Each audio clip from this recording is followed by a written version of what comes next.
So I recently watched James Gunn's The Suicide Squad, and I really liked it.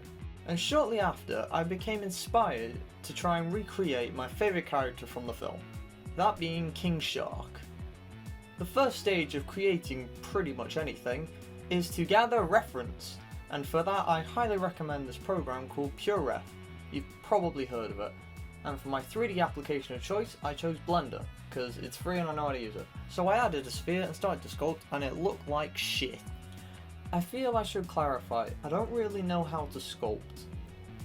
I've mostly focused on hard surface modelling, and I've only had limited experience with sculpting, and I've never really considered myself that good at it. So, let's try this again. I first downloaded an image of King Shark and imported that into Blender because I just find it more helpful to have the reference. I then blocked out the basic shapes with spheres and booleaned them together. Then I began sculpting. I used dynamic topology, which adds geometry as I sculpt. I spent a few hours on this. I don't really know anything about anatomy, I just tried to copy the images as best I could and hope it looks right in the end. I'm pretty happy with it so far, except the topology is absolutely dreadful, and I can't really do anything with it. So in order to continue, I had to re-topologize it. This meant I essentially had to remake the mesh over top the sculpted mesh, making sure the edges flowed the way I wanted. This was a very tedious and time-consuming process that took around 13 hours.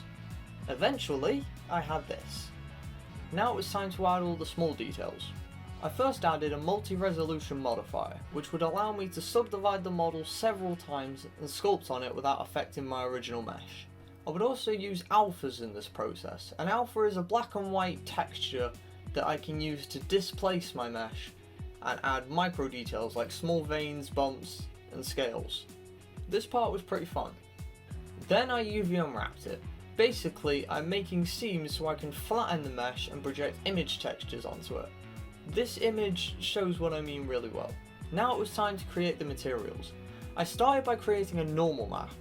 I'm not going to explain what a normal is, because it's really complicated and hard to explain, but essentially it makes my low poly mesh look like my high poly mesh without affecting performance. Creating this was really easy because I just had to make a new image, go into cycles, and under bake they have an option for bake from multi-res. Press the button and done.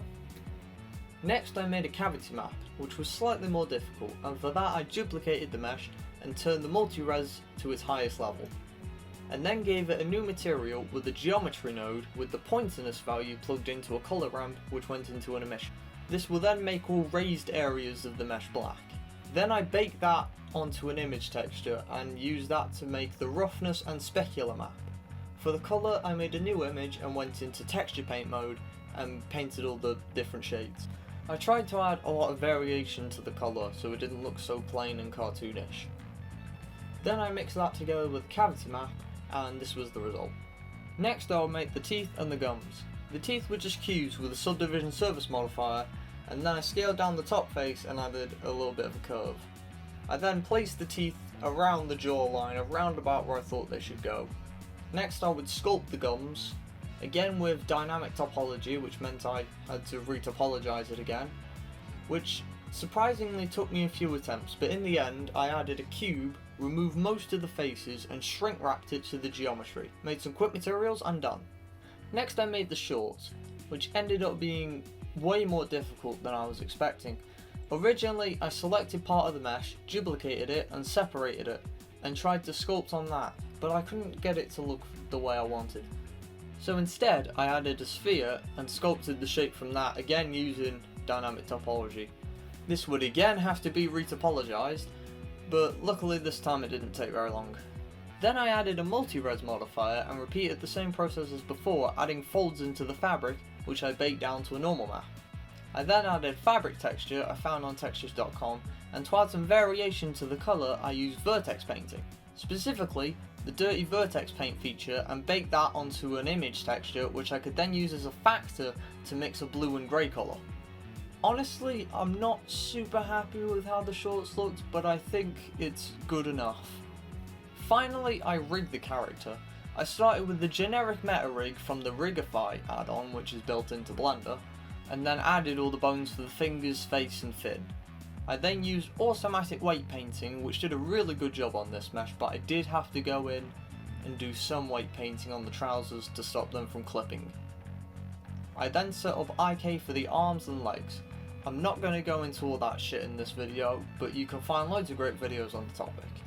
And with that, the model was complete. Let me know if you enjoyed this video, and if you want to see more like it. I'm really happy with the final results, and I want to do a lot more stuff like this. Thanks for watching, and goodbye.